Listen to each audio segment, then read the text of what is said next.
जय हिंद साथियों, मनीष कश्यप पूजा पांडे से शादी करने के लिए हो गए तैयार।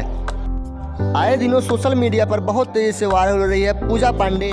गाने के माध्यम से मनीष कश्यप को प्रपोज कर रही है। हे हो मनीष पत्रकार, हम बानी रेडी का तू बना बाभातार। इसी गाने को सोशल मीडिया पर बहुत तेजी से वायरल किया जा रहा है। जानेंगे मनीष कश्यप और पूजा पांडे की पूरी शादी के बारे में। उससे पहले आप लोगों से एक छोटा सा रिक्वेस्ट है, अगर आप चैनल पे पहली बार आए हैं और अभी तक सब्सक्राइब नहीं किए हैं तो नीचे दिए गए लाल बटन को दबाकर चैनल को सब्सक्राइब कर लें पूजा और मनीष कश्यप की पल पल का खबर सबसे पहले सुनने के लिए।